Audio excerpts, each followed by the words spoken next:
बिस्मिल्लाहिर्रहमानिर्रहीम। अस्सलाम वालेकुम स्टूडेंट्स, क्या हाल है जी? कैसे हैं आप सब? उम्मीद करता हूँ आप सब खैरियत से होंगे। स्टूडेंट्स, मैं हूँ मोहम्मद इब्राहीम आपके चैनल डायमेंशनल फिजिक्स से। और प्यारे स्टूडेंट्स, आज हम डिस्कस करने वाले हैं class 9 physics 2025 Punjab text book board exercise numerical problems chapter number 3। Students, हम चैप्टर नंबर 3 डायनामिक्स को डिस्कस कर रहे थे और आज हम इसके एक्सरसाइज न्यूमेरिकल्स को डिस्कस करने जा रहे हैं जी। मार्क कर लें, ये lecture board point of view से बहुत इंपॉर्टेंट है। आपके एग्ज़ाम में बार बार ये न्यूमेरिकल्स आते हैं जी। ठीक, और बड़े ही आसान और सादा से न्यूमेरिकल हैं। देखें, सबसे पहले है 3.1। ठीक है जी। अब ये न्यूमेरिकल शॉर्ट में भी आ सकता है, पेपर में लॉन्ग में भी आ सकता है। आपने इसको अच्छे से अंडरस्टैंड करना है। हम डिस्कस करते हैं। A 10 kg block is placed on a smooth horizontal surface। Student, हमारे पास एक स्मूथ हॉरिजेंटल सरफेस है, उस पर एक मैस रखा हुआ है 10 kg ब्लॉक। ठीक है। A horizontal force of 5 newton is applied. उस पर हॉरिजेंटल फोर्स यानी कि टुवर्ड्स एक्स एक्सिस 5 न्यूटन की फोर्स अप्लाई की जा रही है। फाइंड पार्ट ए है the acceleration produce in the block, part B है the velocity of block after 5 second. तो अगर हम बात करें गिवन डाटा की, तो हमारे पास पहले तो आप देखें कि ये हमारे पास एक सरफेस है। ठीक है, और इस पर ये ब्लॉक रखा हुआ है। ये ब्लॉक का मैस एम है और इस पर ये हॉरिजेंटल फोर्स एफ लग रही है। ठीक है, तो ब्लॉक का मैस कितना था? हमने गिवन डाटा में देखा 10 kg। ठीक है, गिवन है ये देखें, ये रही वैल्यू। फिर फोर्स कितनी अप्लाई हुई उस पर? 5 न्यूटन, ये भी हमने देखी। और टाइम कितने देर के लिए हुई? For 5 seconds. तो ये लें जी 5 सेकेंड्स। अब हमने एक तो एक्सेलरेशन कैलकुलेट करनी है और हमने वेलोसिटी कैलकुलेट करनी है। अच्छा, ये याद रखिएगा कि इनिशियली ऑब्जेक्ट रेस्ट में था, तो यहाँ पर ये जो वेलोसिटी है ये फाइनल वेलोसिटी है। ठीक है, और इनिशियली रेस्ट में था तो वी आई ज़ीरो होगी। ठीक, और ए देखें, सिंपल है। By using Newton second law हमें पता है कि F is equal to M A, force is equal to mass times of acceleration. तो हम तो ए कैलकुलेट करना चाह रहे हैं, तो इस इक्वेशन को इधर भी मैस से डिवाइड करें, इधर भी मैस से डिवाइड करें, तो यहाँ से मैस मैस से कट जाएगा, तो A is equal to F over M आ जाएगा। तो A is equal to F over M, values put कर दें। फोर्स 5 थी, मैस 10 था, ए आ जाएगा 1/2। सॉल्व करेंगे 0.5 मीटर पर सेकेंड स्क्वेयर, तो एक्सेलरेशन आ जाएगी 0.5 मीटर पर second square. Now student, let we F is equal to V. ठीक है, जो वी हमने कैलकुलेट करना है वो फाइनल वेलोसिटी है। आल्सो ऑब्जेक्ट इनिशियली क्या था? एट रेस्ट था, तो वी आई कितनी होगी? 0 मीटर पर सेकेंड। By using first equation of motion, V F is equal to we I plus A T. So V is equal to we I zero plus A अभी हमने कैलकुलेट किया और ए की वैल्यू हमारे पास आई है स्टूडेंट 0.5। ठीक है, ये वैल्यू तो देखें 0.5 मल्टीप्लाई बाय 5, तो आंसर आ जाएगा 2.5 मीटर पर सेकेंड। तो वेलोसिटी आ जाएगी 2.5 मीटर पर सेकेंड और हमारे पास जो है एक्सेलरेशन आ गई 0.5 मीटर पर सेकेंड स्क्वायर। ठीक है, फिर नेक्स्ट है हमारे पास स्टूडेंट्स न्यूमेरिकल 3.2। मार्क कर लें, शॉर्ट के लिए बहुत ज़्यादा इंपॉर्टेंट है। The mass of a person is 80 kg। एक पर्सन है जी, उसका मैस 80 kg है। What will be the weight on the earth. एक तो आपने उसका वेट बताना है अर्थ पर। वही पर्सन अब एक जो है जी स्पेसशिप में बैठ गया है और वो अब मून पर लैंड कर रही है। What will be his weight on the moon. तो आपने स्टूडेंट्स उसका अर्थ पे भी वेट बताना है और मून पे भी वेट बताना है। The value of acceleration due to gravity of moon is 1.6 metre पर सेकेंड स्क्वायर। अच्छा, मून पर जो ग्रेविटी है वो स्टूडेंट्स हमारे पास 1.6 मीटर पर सेकेंड स्क्वायर है। ठीक है, तो वेरी सिंपल। गिवन डाटा है हमारे पास mass of a person m is equal to 80 kg, जो कि 80 kg है। अब अर्थ पर हम ग्रेविटेशनल एक्सेलरेशन या ग्रेविटेशनल फील्ड स्ट्रेंथ जानते हैं, वो होती है 10 मीटर पर सेकेंड स्क्वायर। ठीक है, और मून पर गिवन है 1.6 मीटर पर सेकेंड स्क्वायर। तो सिंपली हम वेट का फार्मूला यूज़ करेंगे टू फाइंड। हम लिख लेंगे क्या है जी, वेट ऑन अर्थ कैलकुलेट करना और वेट और मून हमने कैलकुलेट करना है। तो सोल्यूशन क्या है जी, W is equal to M g. Earth, ये ई क्या बता रहा है? Weight of earth is equal to mass into gravitation acceleration on earth. तो अर्थ पर उसका वेट आ जाएगा 80 मल्टीप्लाई बाय 10, 800 न्यूटन। ठीक है, जबकि मून पर उसका वेट क्या आएगा? W M is equal to M G M. अब मैस तो सेम होता है ना, प्लेस टू प्लेस वेरी नहीं करता। जी क्या है? ग्रेविटेशनल एक्सेलरेशन फॉर मून ये 1.6 है। तो अब हम 80 को 1.6 से मल्टीप्लाई करेंगे तो आंसर आएगा 128 न्यूटन। तो 128 न्यूटन उसका वेट होगा मून पर और 800 न्यूटन उसका वेट होगा अर्थ पर। ठीक है, और रिलेटिव टू अर्थ मून पर उसका वेट 6 गुना कम होगा। ठीक, ये स्टूडेंट्स हमारे पास न्यूमेरिकल है, लॉन्ग में पूछा जा सकता है, शॉर्ट में पूछा जा सकता है। इंपॉर्टेंट है 3.3 What force is required to increase the velocity of 800 kg car from 10 metre पर सेकेंड to 30 मीटर पर सेकेंड in 10 सेकेंड? क्या कहता है? What force is required? Force calculate करनी है। वेलोसिटी इंक्रीज हो रही है 10 मीटर पर सेकेंड से 30 मीटर पर सेकेंड। इनिशियली कितनी है? 10 मीटर पर सेकेंड, फाइनल है 30 मीटर पर सेकेंड। मैस है 800 kg और टाइम कितना लगा? 10 सेकेंड। तो ये सारा डाटा हमने गिवन डाटा में नोट कर लिया। मैस आ गया, इनिशियल वेलोसिटी आ गई, फाइनल वेलोसिटी आ गई, टाइम आ गया। टू फाइंड हमने फोर्स कैलकुलेट करनी है। तो यहाँ पर हम Newton second law in term of momentum जो है वो यूज़ करेंगे। तो देखें, by using Newton second law in term of momentum, ये हमने टॉपिक डिटेल में डिस्कस किया कि F is equal to mvf minus mvi over T. ठीक है, ये कैसे आता है आपको पता है ना? Newton second law F is equal to ma। Acceleration हमारे पास होती है rate of change of velocity, delta v over T. तो डेल्टा v को ही हम लिख सकते हैं vf minus vi over T. ठीक है, तो इसको फिर हम इस तरह भी लिख सकते हैं F is equal to mvf minus mvi over T. तो इसमें वैल्यूज इंसर्ट करेंगे। F is equal to mass की जगह आ जाएगा 800 into 30 minus 800 into 10, initial velocity 10 है, डिवाइडेड बाय टाइम 10। अब ये ऊपर 800 मैं दोनों से कॉमन ले रहा हूँ तो आ जाएगा 30 माइनस 10, और 30 माइनस 10 20 होता है। ये 0 0 से कैंसिल हो जाएगा और 800 को जब हम 2 से मल्टीप्लाई करेंगे तो आंसर आ जाएगा हमारे पास 1600 न्यूटन। ठीक है जी, तो मार्क कर लें कितनी फोर्स चाहिए? 1600 न्यूटन। ओके, फिर है स्टूडेंट्स हमारे पास न्यूमेरिकल 3.4 इंपॉर्टेंट है जी। A 5 gram bullet is fired from gun.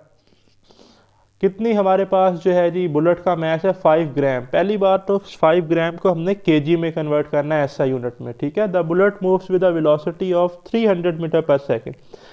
और बुलेट किस वेलोसिटी से मूव कर रही है? 300 मीटर पर सेकेंड। आगे देखें, if the mass of gun is 10 kg। Gun का मैस कितना है? 10 kg। अच्छा, एक चीज़ के बुलेट के मैस को हमने m1 से लिखा है और बुलेट की वेलोसिटी v1 से, तो गन के मैस को हम लिखेंगे m2 से। और यहाँ पर हमने find the recoil speed of the gun, और जो रिकॉइल स्पीड है गन की उसको हम v2 से लिखेंगे। तो देखें, सबसे पहले तो m1 को हम कन्वर्ट कर लेते हैं। m1 हमारे पास कितना था जी? 5 ग्राम। 1000 से डिवाइड करेंगे तो kg में आंसर आ जाएगा। जब 1000 से डिवाइड करेंगे तो m1 बन जाएगा 0.005 kg। और हमारे पास जो है बुलेट की स्पीड थी 300 मीटर पर सेकेंड और मैस ऑफ गन है 10 kg। Recoil velocity of gun हमने v2 कैलकुलेट करनी है।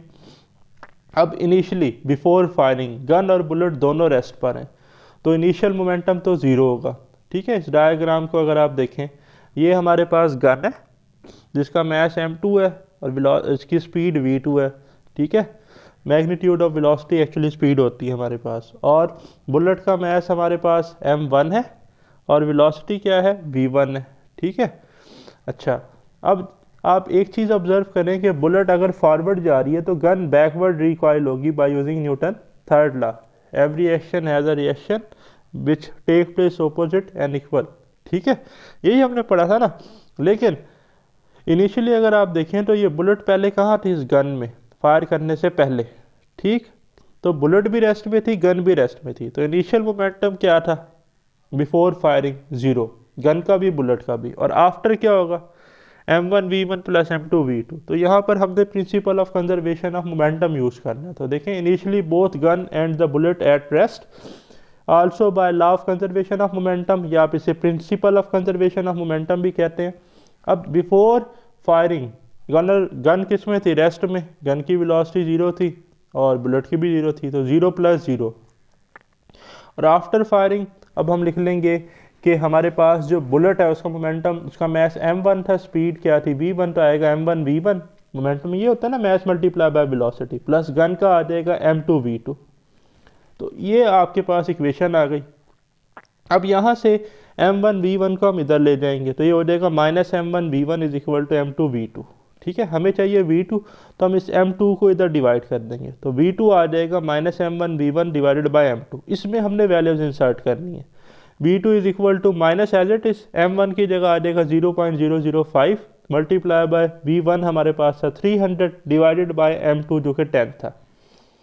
ऊपर वाले न्यूमिनेटर को सिंप्लीफाई करेंगे तो v2 is equal to minus 1.5 divided by 10 से डिवाइड करने के बाद v2 recoil velocity of gun हमारे पास आ जाएगी माइनस 0.15 मीटर पर सेकेंड।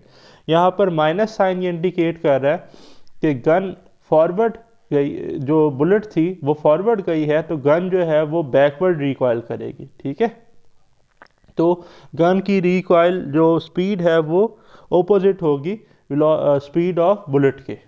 ओके, तो अब आप देख लें, नेक्स्ट है हमारे पास numerical question 3.5। An astronauts weights 70 kg, he throws a wrench of mass 300 gram at a speed of 3.5 metre पर सेकेंड।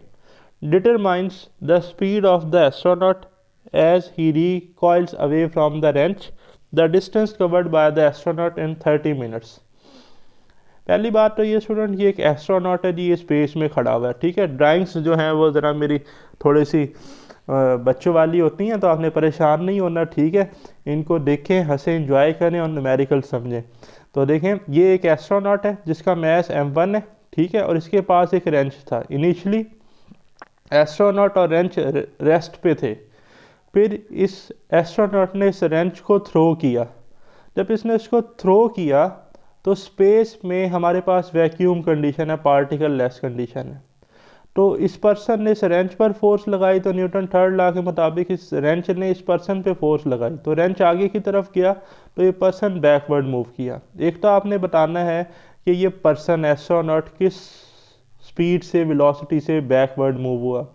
दूसरा आपने बताना है जब ये बैकवर्ड मूव हुआ तो इसने कितना डिस्टेंस कवर किया। ओके, तो देखिए मैस कितना था एस्ट्रोनॉट का 70 kg, तो हम नोट कर लेंगे m1 70 kg। ठीक है, और मैस ऑफ रेंच कितना था 300 ग्राम, तो रेंच के मैस को हम m2 से लिख रहे हैं 300 ग्राम, kg में कन्वर्ट करेंगे तो 1000 से डिवाइड करेंगे तो ये बनेगा 0.3 kg। अच्छा, स्पीड ऑफ रेंच भी गिवन है 3.5 मीटर पर सेकेंड, तो v2 हम लिख लेंगे 3.5 मीटर पर सेकेंड, v1 हमने कैलकुलेट करना है।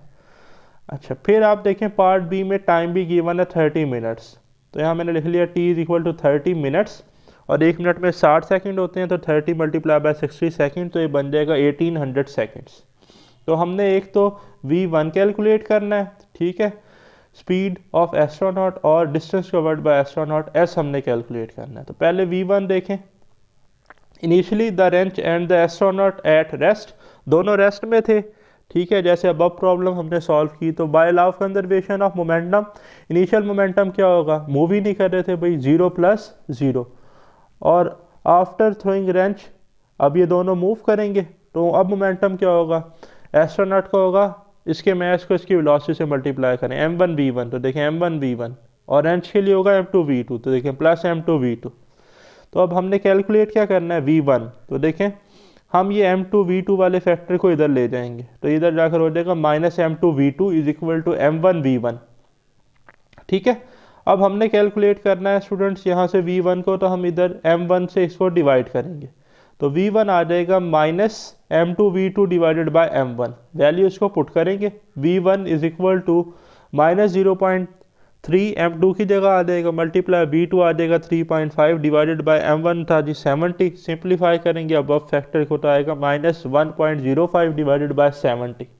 अब आप इसे डिवाइड करेंगे तो v1 आपके पास आ जाएगा माइनस 0.015 मीटर पर सेकेंड, या आप इसे ऐसे भी लिख सकते हैं माइनस 1.5 मल्टीप्लाई 10⁻⁻² मीटर पर सेकेंड।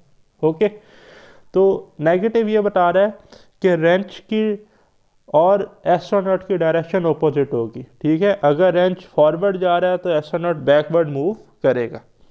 अब कैलकुलेट करना है डिस्टेंस कवर्ड बाय एस्ट्रोनॉट, तो डिस्टेंस के लिए सिंपल हमारे पास इक्वेशन है, distance is equal to speed multiply by time, और एस्ट्रोनॉट की स्पीड ये लिखी हुई है जी, और यहाँ पर हम स्पीड ले रहे हैं तो हम डायरेक्शन नहीं ले रहे, डायरेक्शन तो हमें एक्चुअली वेलोसिटी है ना, तो वेलोसिटी का मैग्नीट्यूड स्पीड है। ठीक, तो यहाँ पर जो हम वैल्यू पुट करेंगे वो पॉजिटिव साइन के साथ यूज़ करेंगे।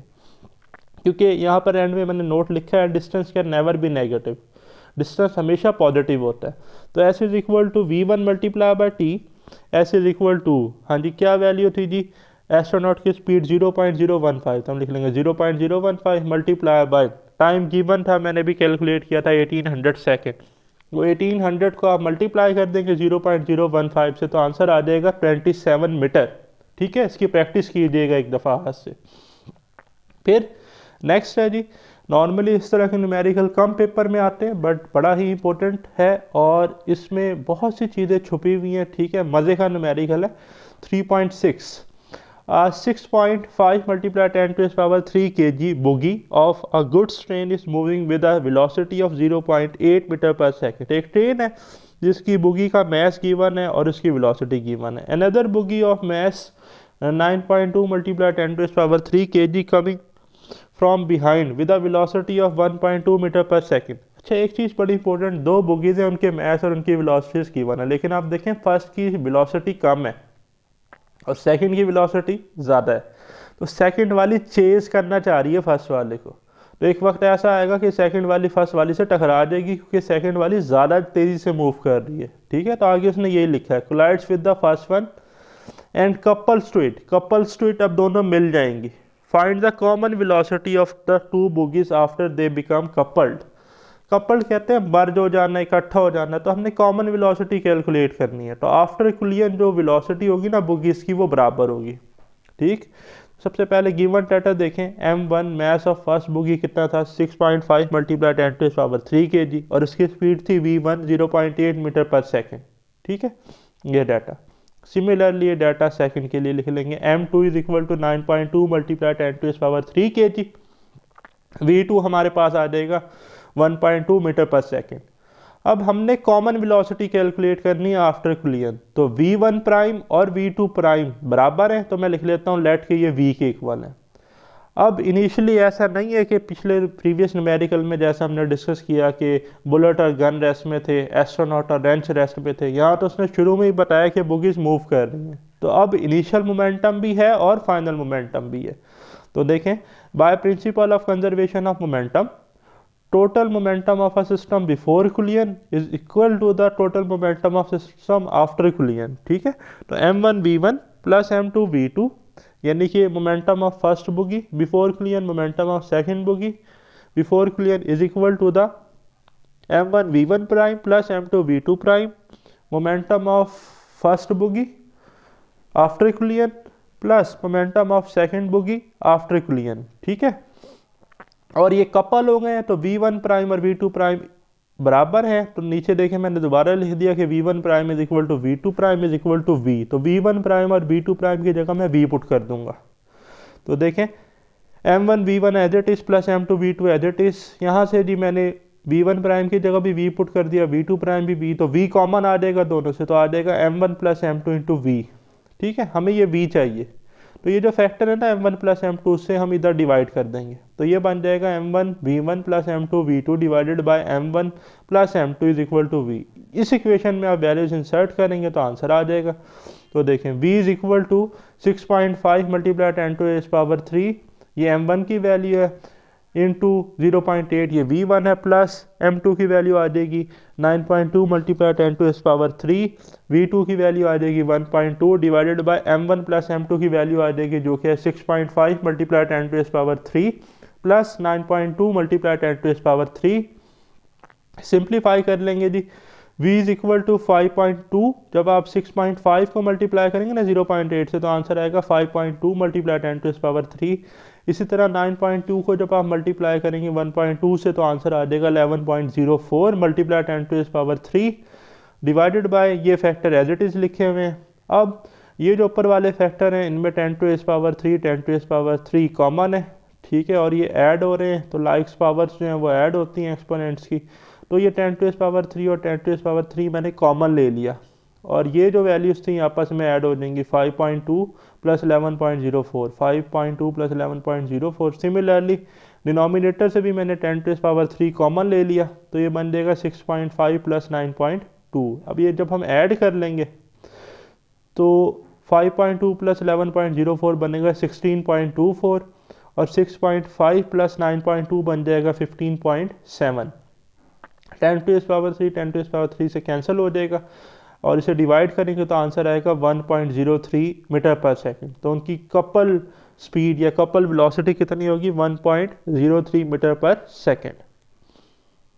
नेक्स्ट है स्टूडेंट्स हमारे पास 3.7, इंपॉर्टेंट है जी, लॉन्ग में आ सकता है।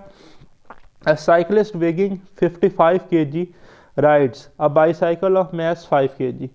एक जो है जी साइकिलिस्ट है जिसका वेट है 55 kg और वो 5 kg की साइकिल चला रहा है। ही स्टार्ट्स फ्रॉम रेस्ट, वो रेस्ट से अपना सफ़र शुरू करता है and applies a force of 90 Newton for 8 second, और वो 90 न्यूटन की फोर्स लगाता है 8 सेकेंड के लिए। Then he continue at a constant speed for another 8 second, फिर वो उसी स्पीड से 8 सेकेंड के लिए फर्दर आगे मूव करता है। Calculate the total distance travelled by the cyclist. तो सबसे पहले डाटा की बात करें तो मैस ऑफ साइकिल हमारे पास गिवन है 55 kg, MC यहाँ मैंने लिखा है 55 kg। फिर ये क्या है जी? Mass of bicycle 5 kg। तो देखें ये मैंने MB.C यहाँ पर लिखा है जो कि 5 kg है। तो टोटल मैस कितना हो जाएगा साइकिल का और बाईसाइकिलिस्ट का? 55 प्लस 5, ठीक है, ऐड कर लेंगे दोनों को तो 60 आ जाएगा। ये देखें total mass is equal to 55 plus 5 is equal to 60 kg। एक तो ये याद रखिएगा। फिर अभी हमने पढ़ा कि he starts from rest, rest से स्टार्ट हुआ तो VI 0 है, तो हम लिख लेंगे कि VI इनिशियल वेलोसिटी 0 मीटर पर सेकेंड है। फोर्स कितनी अप्लाई की थी? 90 न्यूटन, तो हम लिख लेंगे F is equal to 90 Newton. और इनिशियल कितना टाइम था जब 90 फोर्स उसने लगाई 90 न्यूटन की? तो 8 सेकेंड मूव किया, तो T1 8 सेकेंड है। फिर कांस्टेंट स्पीड से फर्दर मूव किया T2, वो भी 8 सेकेंड है, ठीक है। Then he continue at constant speed, उससे वो भी कितना है? 8 सेकेंड। पहले वाला भी कितना है? 8 सेकेंड। तो यहाँ मैंने अलग अलग लिखा है कि T1 8 सेकेंड जब रेस्ट से फोर्स लगाई, और फिर जब कांस्टेंट स्पीड अटेन कर ली तो उस कांस्टेंट स्पीड से फर्दर 8 सेकेंड गया। तो यहाँ पर दो डिस्टेंस निकालने हैं, एक टाइम T1 के लिए, एक टाइम T2 के लिए। तो टोटल डिस्टेंस जो होगा ना ST, वो कैलकुलेट करना है, वो बराबर है S1 प्लस S2 और आगे क्वेश्चन मार्क। तो ये गिवन सिनेरियो है, ये वो बाईसाइकिल है, ये साइकिलिस्ट है, ठीक है। ये जो साइकिल है इसका मैस 55 kg था और ये जो इस पर पर्सन बैठा है इसका मैस 5 kg था।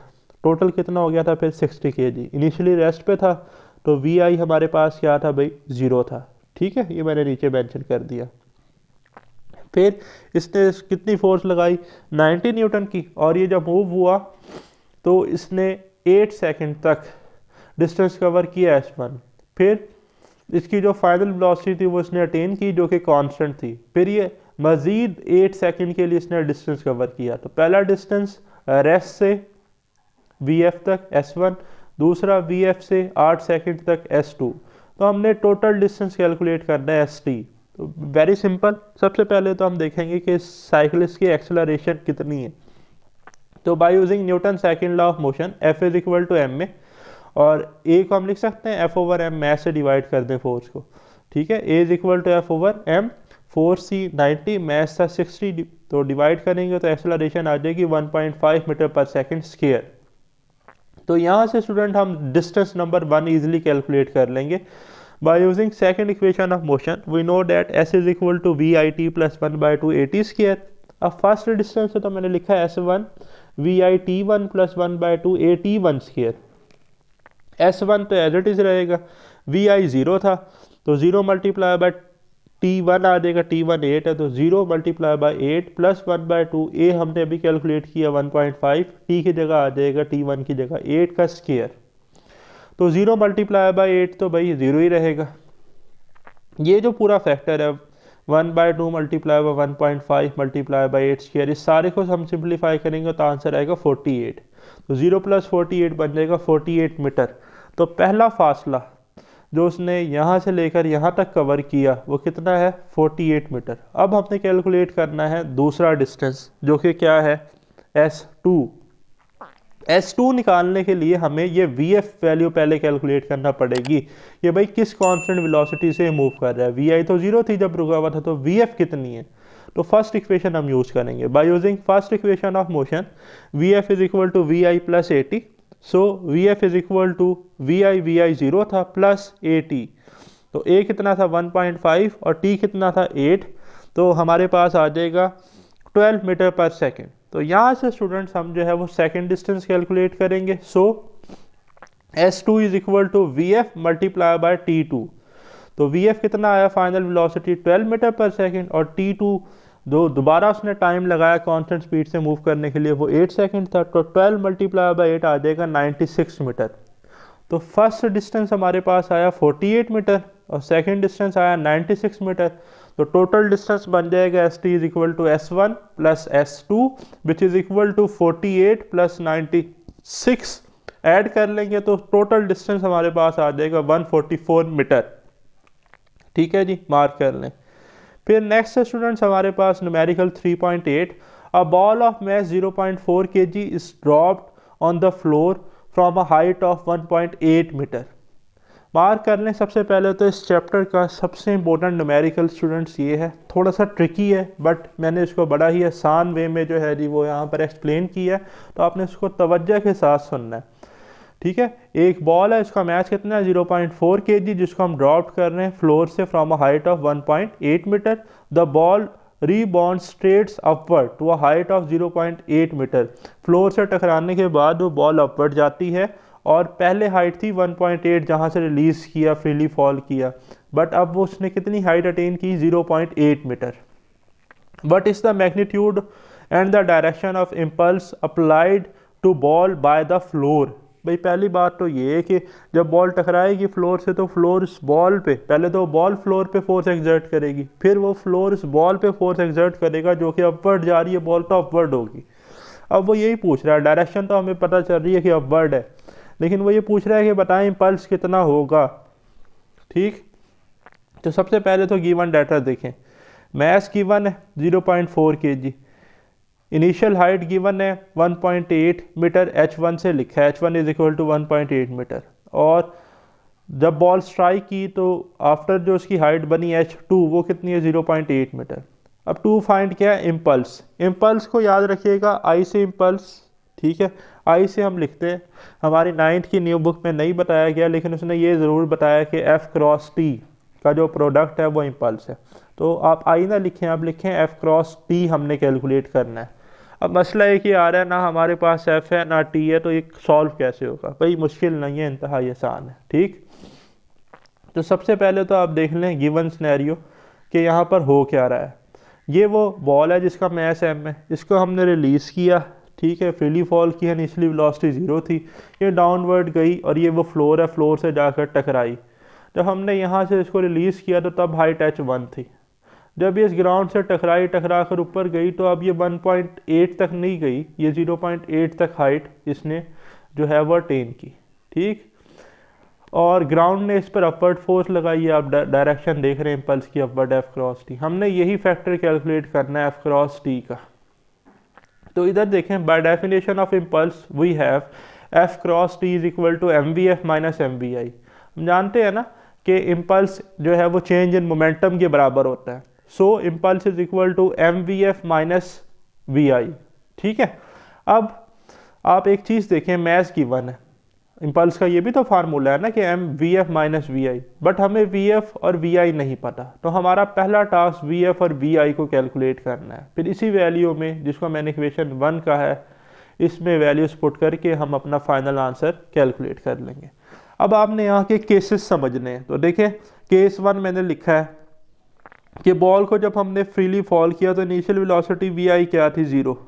ठीक है, जब ये टकराई तो इसकी कोई ना कोई वेलोसिटी होगी जो कि VF है। तो यहाँ से हम ये VF कैलकुलेट कर लेंगे केस 1 की मदद से।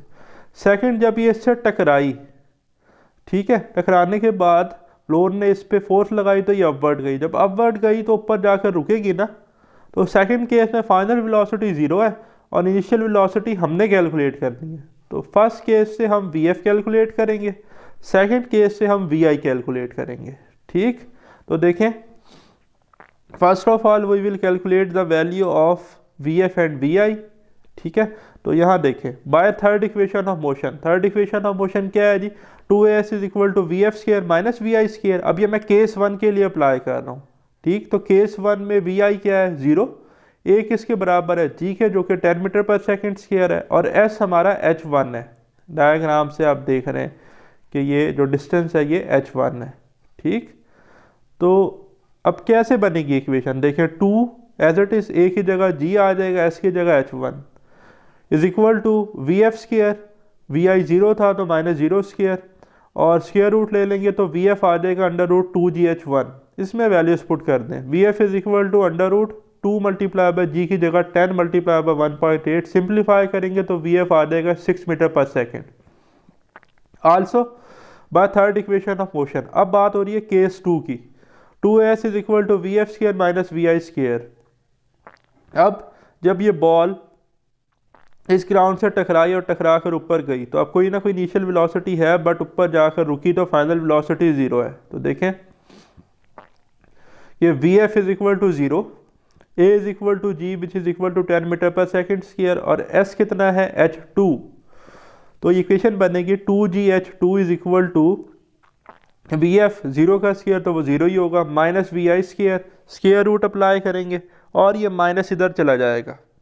ठीक है, या आप ये कह सकते हैं कि माइनस वी आई स्क्वायर इधर आके पॉजिटिव हो जाएगा और ये इधर आकर माइनस टू जी एच टू हो जाएगा। तो स्क्वायर रूट ले लेंगे तो वी आई बनेगा -2gh2। ये जब हमने इनकी वैल्यूज अल्टरनेट की ये बन गया स्क्वायर रूट लेने के बाद, v i is equal to -√2gh2। इसमें वैल्यूज पुट करेंगे, वी आई आ जाएगा, v i is equal to -√2 multiply by g की जगह 10 और h2 की जगह 0.8, सिंप्लीफाई करेंगे तो वी आई आ जाएगा -4 मीटर पर second. So by using equation 1, कौन सी इक्वेशन भाई, ये जो ये वाले कि impulse is equal to m v f minus we i. ठीक है, इसमें वैल्यूज पुट कर देंगे तो देखें ये रही, impulse is equal to mass 0.4 था, फाइनल वेलोसिटी आई 6, ये फार्मूले का माइनस, और इनिशियल वेलोसिटी आई -4, माइनस माइनस प्लस, तो ये बन जाएगा 10 मल्टीप्लाई बाय 0.4, तो इम्पल्स आ जाएगा 4 न्यूटन सेकंड। इम्पल्स का यूनिट क्या होता है, न्यूटन सेकंड, और ये क्या डायरेक्शन होगी, अपवर्ड। ठीक है, फिर जी लास्ट न्यूमेरिकल है हमारे पास, इंपॉर्टेंट है लॉन्ग के लिए। स्टेटमेंट है 2 balls of masses 0.2 kg and 0.4 kg are moving towards each other. 2 balls हैं और दोनों एक दूसरे के करीब आ रही हैं with a velocity of 20 metre पर सेकेंड एंड 5 मीटर पर second respectively. After collision the velocity of 0.2 kg ball becomes 6 metre पर सेकेंड। अच्छा, collision के बाद जो फर्स्ट बॉल थी ना m1 जिसका मैथ 0.2 kg था, उसकी वेलोसिटी बन गई 6 मीटर पर second. What will be the velocity of 0.4 kg ball. m2 वाले की हमने फाइनल वेलोसिटी कैलकुलेट करनी है, तो ये आपको डायग्राम से अच्छे से समझ आ जाएगा। देखें, एक रेड बॉल है, एक ब्लू बॉल है। रेड बॉल का मैथ m1 है और वेलोसिटी v1 है, गिवन है। सिमिलरली ब्लू बॉल का मैथ m2 है, वेलोसिटी v2 है। दोनों एक दूसरे के करीब आ रही है, एरोज आप देख रहे हैं। ठीक, ये उसने लिखा है कि मूविंग टूवर्ड्स ईच अदर। अच्छा, v1 प्राइम जो है ये हमें दे दिया गया है, velocity of first ball after collision। v2 prime velocity of second ball after collision, ये हमने कैलकुलेट करना है।